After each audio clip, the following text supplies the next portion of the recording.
Damai sejahtera Kristus ada bersama dengan kita semua. Saya melanjutkan pokok doa tentang dari World List tahun 2021 ya. Jadi lanjutannya yang peringkat ke-9 dan ke-10. Peringkat ke-9 ada Nigeria, peringkat ke-10 ada India.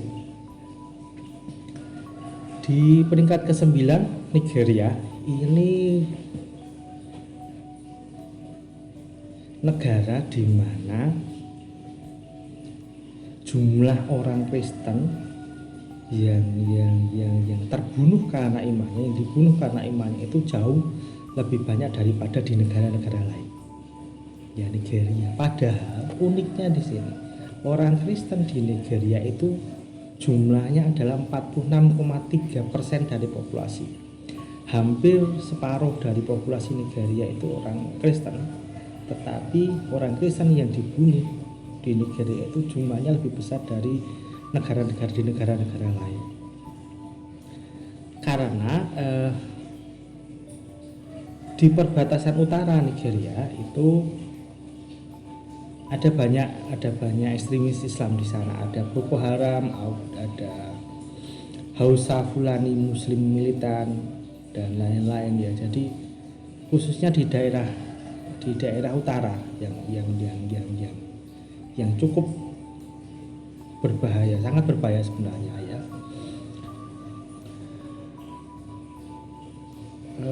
Bukan hanya nyawa tetapi rumah tinggal, properti orang-orang Kristen itu menjadi sasaran dari penghancuran kelompok-kelompok ekstremis ini di Nigeria Utara ya.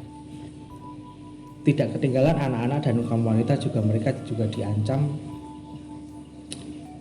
dengan banyak hal selain pembunuhan, ada diperbudak dan lain-lain ya. Berdoa supaya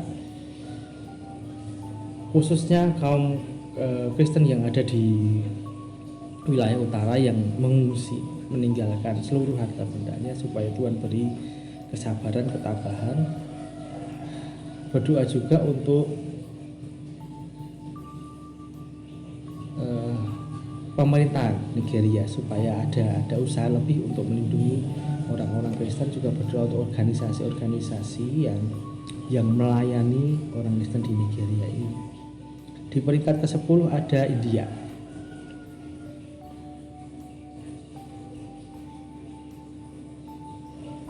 Di awal-awal saya mengenal World List ini, India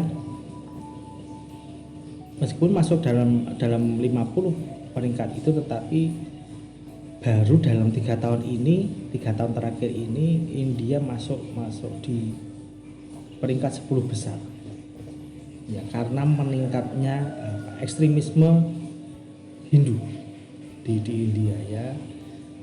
Dan yang menjadi sasaran adalah mereka yang berlatar belakang Muslim dan mereka yang orang Kristen. Jadi kalau Anda mendengar berita bagaimana orang Muslim dipersekusi di India, itu memang terjadi sebenarnya. Rupanya sindrom mayoritas itu terjangkit di mana-mana ya.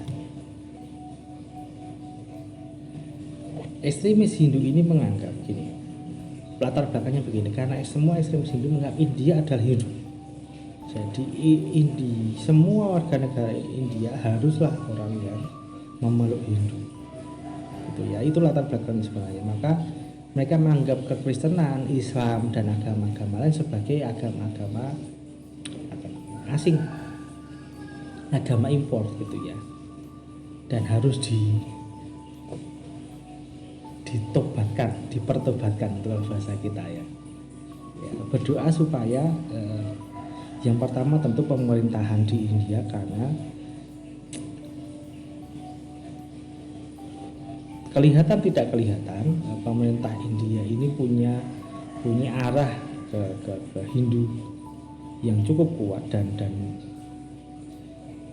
kalau tidak bisa mendukung tetapi melakukan pembiaran terhadap kekerasan yang dilakukan ekstremis ini kepada baik orang Kristen maupun orang Islam di luar Hindu gitu.